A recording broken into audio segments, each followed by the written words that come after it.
Hey, guys. I got beer. On? Duh. Oh, okay.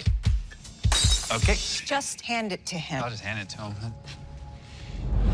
And beat up people. Chris, take something bad and make something good out of it. I need to find the Peacemaker. He killed my son. You're being monitored right now. By who? Rick Flag, Sr. Whoa. What is it? They have a dimensional portal.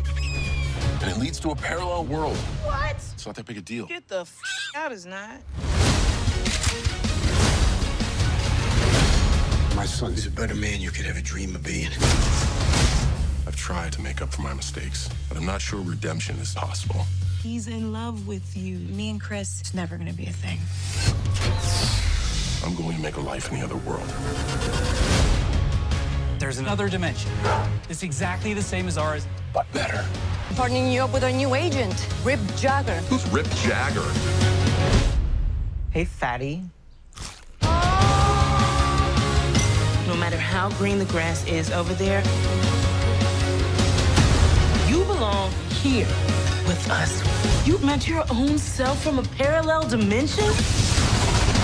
You're We're going to my secret room. You're not allowed to follow. You must be John. Jesus. You're not that dorky. Shut up, Mom. Welcome back, everyone. Happy Comic-Con weekend. This will be my new Peacemaker Season 2 trailer. James Gunn and John Cena came to Comic-Con. Even though the Superman movie just came out, they were mostly there to promote Peacemaker Season 2 at Comic-Con in general. A lot of the talk did have to do with the aftermath of the Superman movie and how that directly influences what happens during Peacemaker Season 2. As you see during the trailer footage, there's a lot of Superman characters that appear during the season. One of the crazier things is that James Gunn actually said that he was considering Sacha Bordeaux's character here having her Batman backstory that she does in the comics, in that tying to the DCEU. So it makes it sound like James Gunn is at least going to reference her relationship with Wayne Enterprises and what's going on with that company in general, like Batman in general, during the events of Peacemaker Season 2. I thought you'd be curious.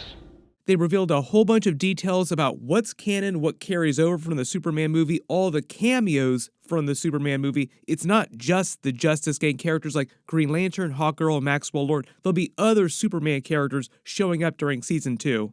Probably pretty good bet that it's going to be David Corenswet's Superman, just because he spent so much time during the Superman movie, the Peacemaker character, railing against him with his conspiracy theories about his super harem in Jor-El's message.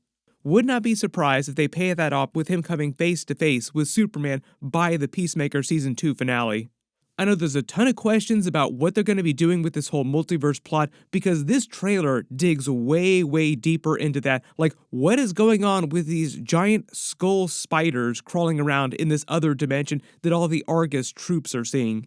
We're going to be getting episodes really soon. I'll be doing videos for each of them just like I did for Season 1. Be sure to subscribe if you're brand new to the channel. Thankfully, my voice is actually recovering, so it should be a little bit easier to actually make it through this video. Starting with the big stuff, especially the Superman carryover, so James Gunn said that it's meant to take place 2 years or so after Season 1 and 1 month exactly after the Superman movie, so like right after the Superman movie. So Lex Luthor has just been sent to Bel Rev Prison. Argus is now holding him for as long as they can because billionaires do not stay in prison for long. Thanks to the behind the scenes on Peacemaker Season 2, some of the other Superman characters we know are going to show up are some of Lex's henchmen. So it might have something to do with what Lex Luthor is doing or Luthor Corp is doing during the events of Peacemaker Season 2, like right after everything goes terribly wrong for them in Superman. You can kind of see from the plot of the footage here, the way that James Gunn explained it at Comic-Con. So far, they've only mentioned there's at least 100 different alternate universes, and he winds up finding what he thinks is the perfect alternate universe. It only initially seems like the perfect universe. Dealing with the demons he sort of uncovered from the first season and trying to deal with them, and the world is not accepting him the way he is. They aren't accepting him as a hero. He's in love with Amelia Harcourt. She isn't accepting him. So he's not getting anything he wants, and he discovers a parallel dimension through the QUC, the Quantum Unfolding Chamber, and he thinks it's the perfect universe. And that is the beginning of the story, and it kind of goes from there. basically implying that something is going to go absolutely wrong. Like in the other trailers, we've already seen that his brother Keith starts attacking him, like this big fight breaks out, and it seems like his father also starts attacking him too.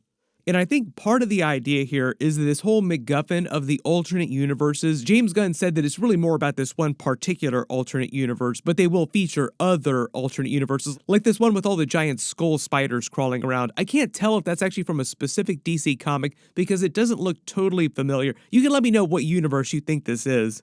Basically like the worst possible timeline, like the worst possible alternate universe where everything has gone to complete hell. There is going to be a brand new intro song. James Gunn actually said it's going to be Foxy Shazam singing Oh Lord, and he actually had this special Peace Fest at Comic-Con, like a big rock concert where they actually played that song in reality. To make all the Peacemaker eagerly puns as possible, eagle-eyed viewers also might have spotted Foxy Shazam had a cameo during the Superman movie in that big kaiju crowd scene. This is actually him taking a picture with Superman after the fact. There's also a concert that they feature during the actual trailer footage with Foxy Shazam, so I think that's also just baked into the whole idea of Foxy Shazam doing the intro song as well. Frank Grillo actually said that he tried to get out of having to do the intro dance because Rick Flag Sr. is going to be a big character, also coming from the Superman movie. He's coming to get revenge against Peacemaker for killing his son Rick Flag Jr. during the events of the Suicide Squad movie. Don't worry, I'll explain what's canon and what's not canon. James Gunn already did like a big podcast where he explained that. Rick Flag Sr. wasn't that big of a character during Superman, like he was really only in a couple scenes. He's a much bigger character during Peacemaker Season 2, along with the other brand new characters they're introducing. You recognize Michael Rooker. He's playing a character called Red Saint Wild, and James Gunn said that he's meant to be like the Lex Luthor for the Eagly character, and he's hunting Eagly during the season. The whole idea is that during Season 1, Eagly wound up being such a popular character that he said that he developed an entire subplot just for him in Season 2. So like Eagly has his entire own separate arc during the season. Everybody also recognizes Tim Meadows saying all those funny slurs to all the other Argus agents like, wait a minute, I don't think it's proper that you're actually allowed to actually say that to us. You're not supposed to do that. They said that he's playing an Argus agent called Langston Fleury, and he's on a similar arc that Peacemaker was on during Season 1. So like at the beginning of Season 1, Peacemaker is a complete douchebag, and then by the end of the season, he actually softens up. He becomes a much better person, and that's basically what's going to happen with Tim Meadows' character. Like he'll start out being a complete douchebag, and then actually be a pretty decent person by the end of the season.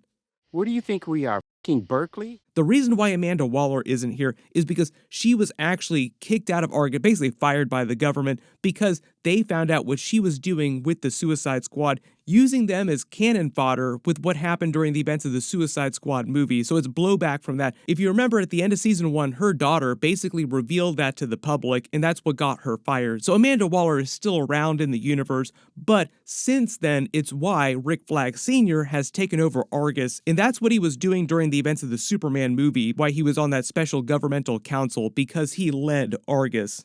Normally, it would have been Amanda Waller in all those meetings where they were discussing about what they were going to do about Superman and Lex Luthor. My assumption, just based on the flow of the trailer footage here and the way that James Gunn has talked about Peacemaker trying to reconcile this perfect seeming alternate universe in the trailer, basically making it seem like they try to convince him that his original universe here, the DCEU, is meant to be his original universe now, is just fine. Like he should just learn to exist here. Like this is the way it's supposed to be. You're not supposed to just pack it up and go to an alternate universe. This isn't Rick and Morty. It is a very Rick and Morty kind of vibe. Like, oh, we can't live in this universe anymore. We need to go to a better one. My real question, though, is will Argus wind up destroying the portals to the alternate universes in his quantum unfolding space? Next big question, did his father also create those as well, too? Because the way that James Gunn talked about it, he made it sound like his father, Peacemaker's father, super redneck, super racist, also created the quantum unfolding space, just like Lex Luthor created his version during the Superman movie. It would seem to imply that Peacemaker's father is an intellect on the level of Lex Luthor. Like, that's kind of a crazy thought. One of the other big reveals in this trailer is that Judo Master is back eating his Flamin' Hot Cheetos. Big trademark, just eating all the Flamin' Hot Cheetos all the time. And it seems like he's working for Argus now and is teamed up with their task force.